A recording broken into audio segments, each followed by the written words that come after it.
Hey YouTube, J Green 302. Generators. Pretty simple subject. Probably everybody out there's talked about it.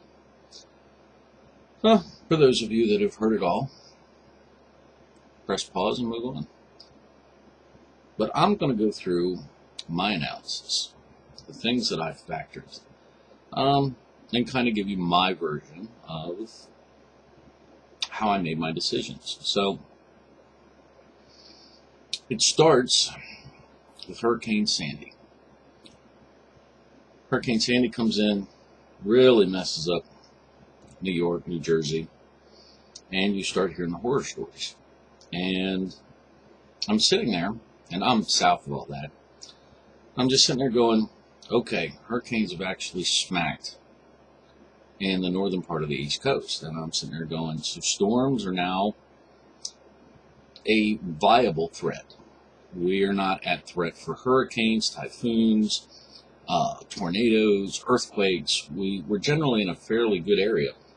But Sandy changed that.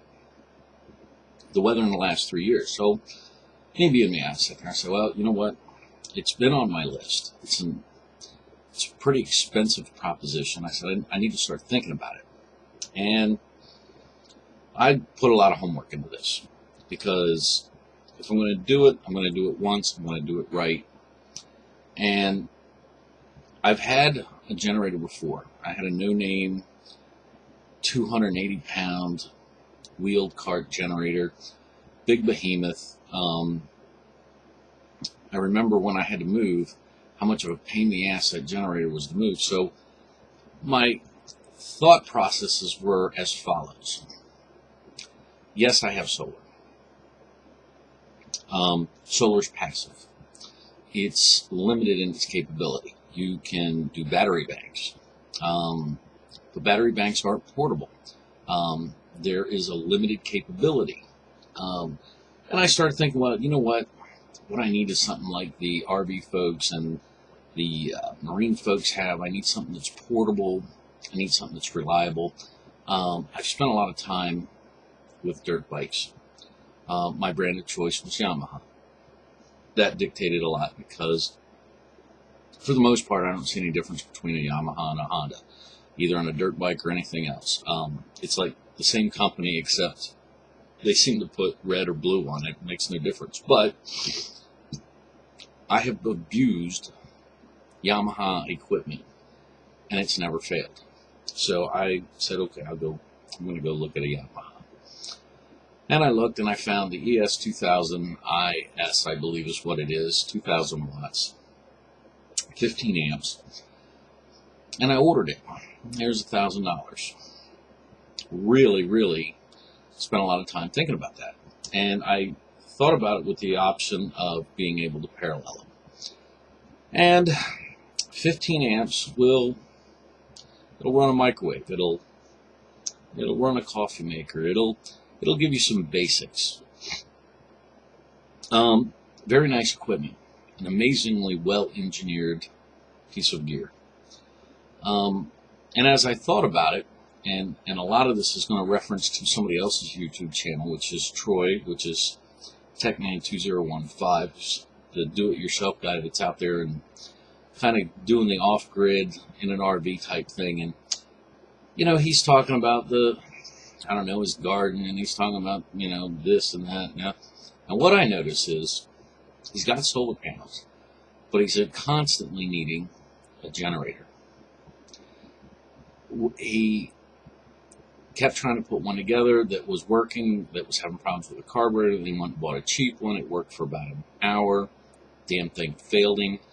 And he fixed it, and, he kept working on it. But without the generator, he's running into problems. And he doesn't talk about it, but I'm sitting there watching that. I was like, even with solar, he's got problems.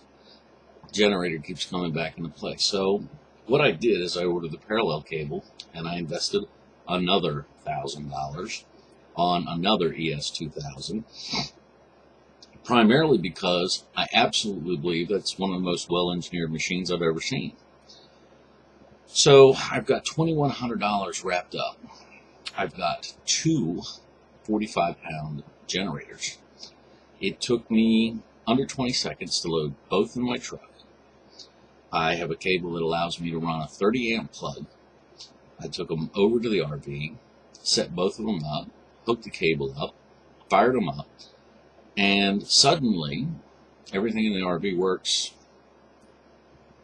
as it's intended. I was feeding it with a 20 amp extension cord and doing a little conversion to try to get limp it along. But suddenly it had enough power to do everything. Generators handle everything. Got to test the AC. So I can step it up or I can split them apart. I can have one in the back of the house in the far left corner, one in the front of the house, the far right corner. I can make sure that I've got one handling my freezers. I got one to back myself up for the solar panel. It's got a built-in 8-amp charger for batteries. So it sips gas. Oh my God, it sips gas. So here we have, it's not a fully self-automated renewable power capability, but I have redundancy. If one, for whatever reason, fails, I have a second. That's a big, big key for me. The fact that both of them will probably run the rest of my life, another big key, well engineered. I was in a grocery store Saturday, bargain shopping, and I'm in front of the meat section, well, not the meat section, the frozen section, and what caught my eye was there was stuff above the freezers. And I was like, what the hell? It was generators. And here they got all these generators, $238. And I'm sitting there looking at it and going, I spent $1,000. And here's generators for $230 at the grocery store? Really? All no name. All might run maybe 5-6 hours before it starts giving you all kinds of hassles. I've never heard a report of these little well-engineered $1,000 portable ones. They just run forever. Reliability. It hurts to spend that money. But power in any form, in a shit hits the fan scenario, in a storm, in a natural catastrophe, anything like that, power makes all the difference in the world. It just, Troy proves it. No matter what you're doing, if you have power, you have a distinct advantage. And so, not only do I have the solar capability, I now have dual generator capability. I'm redundant, it's reliable, it's well engineered. It took me over 6 months to finally settle on what my generator solution was going to look like. And you're hearing it, and you're hearing why. You're hearing why I made the decisions, why I spent $2,100 on my generator solution when there's $238 generators at the grocery store. $238 for a motor and a generator and an inverter? Really? Mine's all pure sine wave. Sorry. I'd rather invest in something good, because if I ever need it, I'm going to be really, really, really, really needing it.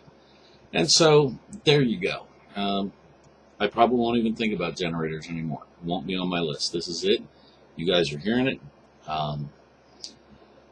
Not everybody has the same situations as I do. But like I said, in about 20 seconds, I can have both of them loaded up in the truck. And if you give me under a minute, I can have 20 or 30 gallons of gas sitting right next to them. I can't even do that with my solar panel system.